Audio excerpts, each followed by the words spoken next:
안녕하십니까. 김정기TV의 김정기입니다. 2020년 11월 16일 김정기의 3분 토크 제54회 시작합니다.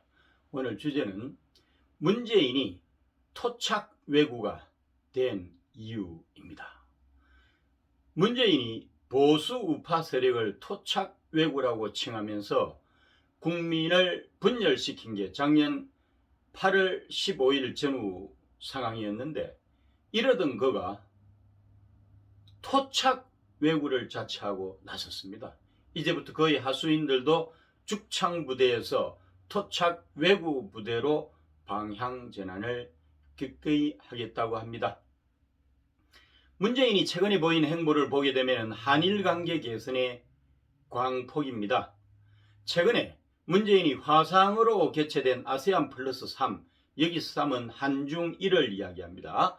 아세안 플러스 3 정상회의 모두 발언에서 스가 요시히데 일본 총리를 각별하게 콕 집어가지고 반갑다는 인사를 건넨 것입니다. 다자 정상회의 무대에서 특정 국가 정상을 향해서 인사하는 것은 파격적이고 어떻게 보면은 돌출 행동에 해당이 되는 것이죠.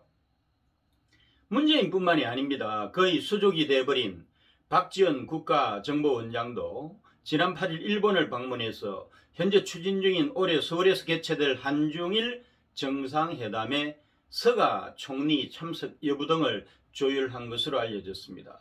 박지원은 스가 총리를 예방한 자리에서 김대중 오부치 선언에 이은 새 한일 공동선언을 제안을 하게 되었습니다.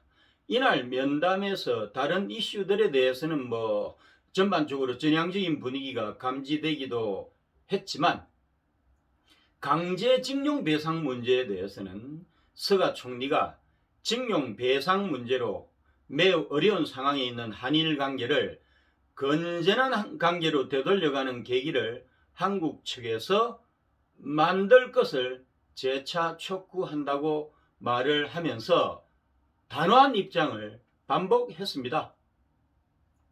어쨌든 문재인이 왜 입장 선회를 한 것일까요? 조선노동당 통일 전선 전술에 따라서 일본과 연합을 해야 하는 목적이 생기기라도 한 것일까요? 그렇습니다. 한반도 비핵화를 두고 벌인 세기의 사기극인 가짜 평화파리의 첫 단추를 꿰은 평창올림픽의 꿀맛을 잊을 리가 없겠죠.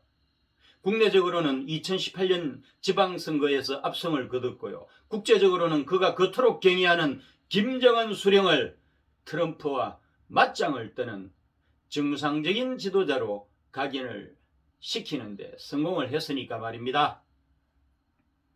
그에게 또 다른 꿀맛을 선사하는 게 무엇이 있을까요? 다름 아닌 내년에 일본에서 개최되는 도쿄 올림픽입니다. 김정은과 바이든을 도쿄로 불러가지고 남북 미일 정상회담 이벤트를 벌리겠다고 하는 것이죠. 즉 평창 올림픽에 이어서 다시 한번 한반도 평화 프로세스, 냉정하게 말하면은 가짜 평화쇼 한 번 더 하겠다는 것입니다.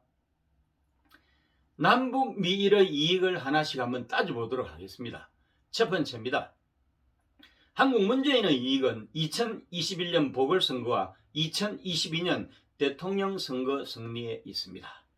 남북 지도자는 그대로인데 주요 행위자로서 미일 지도자가 바뀐 상태에서 벌어지는 평화쇼라 국민들에게 다소 새로 보이는 그런 맛도 있고, 언론을 장악한 상태에서 선전선동을 통해서 국민을 속이기에는 충분하다고 판단하는 것이죠. 둘째입니다. 일본 스가의 이익은 2022년 성공적인 도쿄올림픽 개최를 통해서 재건과 부흥을 기하는 것입니다. 일본은 올림픽을 통해 잃어버린 20년 경기 침체에 종지부를 찍고 동일본 대지진, 후쿠시마 원전 폭발 사고 후유증을 극복을 해가지고 다시 국제 무대에서 도약을 하고 싶어 하기 때문입니다. 올림픽 관광객 850만, GDP 600조 엔, 도쿄 전체의 5G, 5G, 스마트 시티화 등 온갖 기대가 넘쳐납니다. 여기에 이웃국가 한국의 협조가 절실히 필요한 것이죠. 세 번째입니다. 북한 김정은의 이익은 단계적 비핵화로 UN 제재 완화를 통해서 개성공단 재가동과 금강산 관광 재개 등 남북 경협을 회복시키는 것이죠.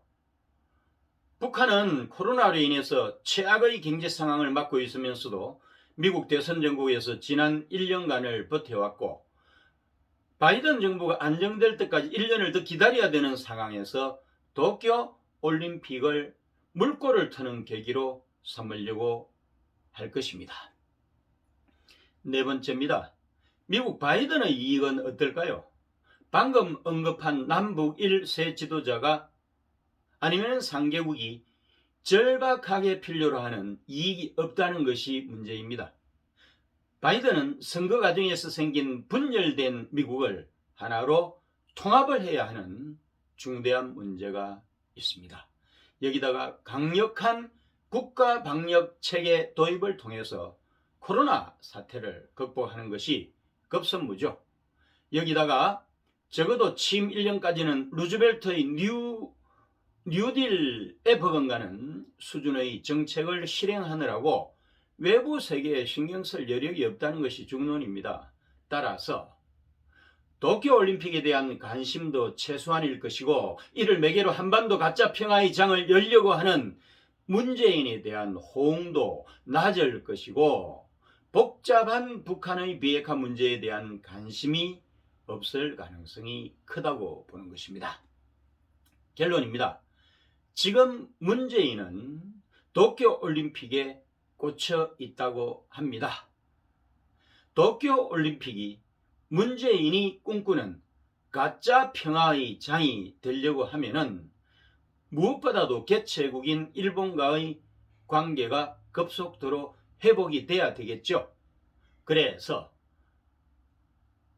그럼에도 불구하고 걱정이 앞서는 것은 왜일까요?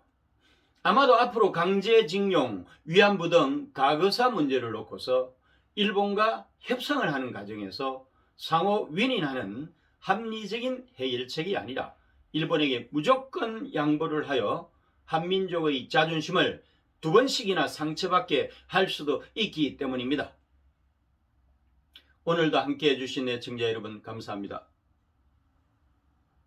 구독과 좋아요 버튼을 꼭 눌러주세요. 여러분의 성원이 엄청난 힘이 됩니다. 고맙습니다.